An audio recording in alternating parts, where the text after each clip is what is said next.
Hey y'all, I'm Mamaw, and we need to talk.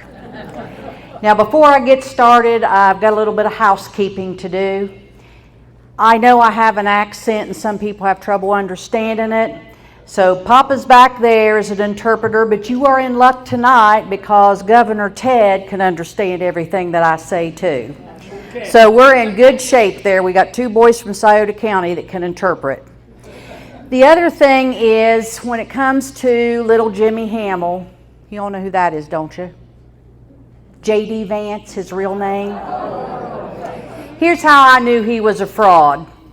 When his meemaw said, "Bless your heart," honey, I'm here to tell you that when a mamaw from Appalachia tells you, "Bless your heart," it is not a compliment.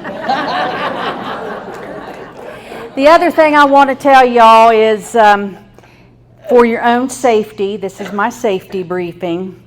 If you come up to me and you're talking and you say something really outrageous, and I say, "What'd you say?" Please stop. Do not repeat yourself. I'm just assessing whether you are right with the good Lord because I'm about to open the gates of Hades on you, okay? So that's the safety briefing. So now we'll talk about real things, about how we got here. With the destruction of the White House and the destruction of what's going on in this country, everybody's saying, how did this happen? Well, the first way it happened is y'all need to look in the mirror. And the reason I say that, for us to take our own personal responsibility for that, is in 2015, when all of this outrageous MAGA stuff started brewing, we were polite when people said things.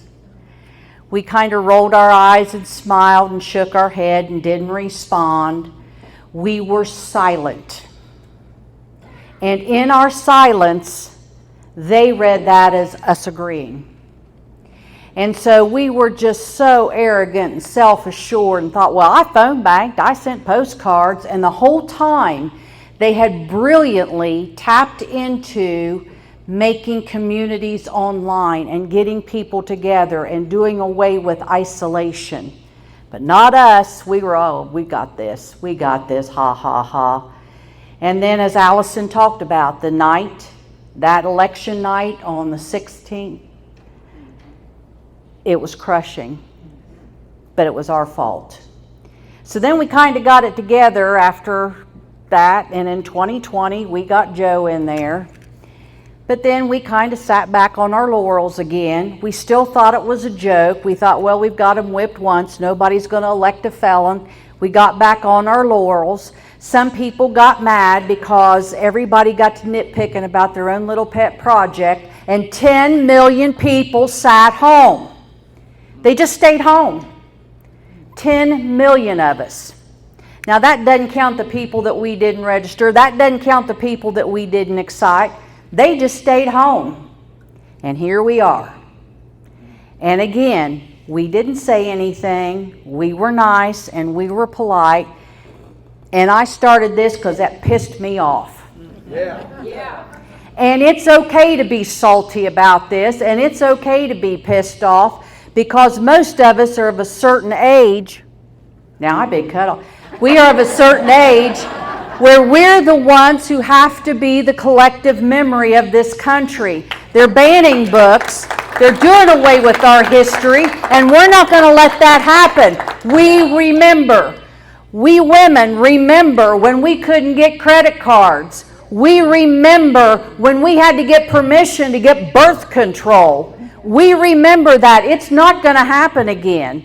I went into the military the first year that women were in the Army, not the Women's Army Corps. We're not going back. I got news for Pete Hegseth. I could beat him now.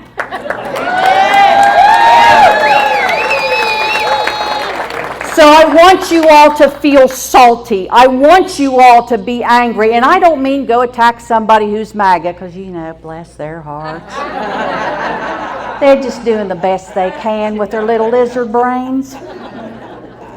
But we don't have a lizard brain. We're going to teach. We're going to explain. We're going to listen. And then we're going to push back. If you hear somebody say something totally outrageous that you know is wrong, hold up your hand, say, I don't agree with you. That's wrong. Where did you get that information? And don't be embarrassed about it. Sitting in a doctor's office, there was some guy just going on and on and on about MAGA. And my husband over there finally looked at him and he said, son, sit down. We're done. Don't want to discuss it. He said it again, and he finally said, you don't have enough ass to be mad. And then he got quiet, and Calvin explained to him why the worst thing in the world that ever happened to the Veterans Administration was Donald J. Trump. And explained why, and the guy was quiet. Whether it sunk in or not, I don't know. But you know what? It was in a public place. There wasn't anything flying or yelling, but he got his point across. And we need to do that. And we need to start building back communities. And we need to, if it takes getting online, all of you, there's a QR code. You can follow me. You can follow the young woman here. There's plenty of people. Build those communities. Get good information and then share it. And share your history and share your knowledge, because that's how we take our country back. It's not going to, and I swear to God, if I get another phone call from somebody who wants to phone bank, I'm going to scream.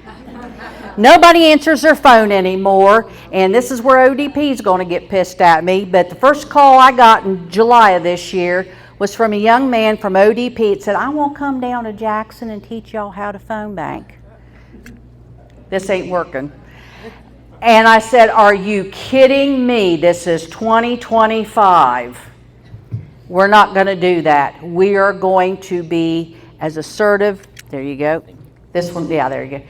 And do online exactly what they did, because the number one rule of combat, and if you don't think we're in combat, guess again. The number one rule is know how the other side operates. Now we do, and we're going to do it. So I love y'all. I want you to stay salty.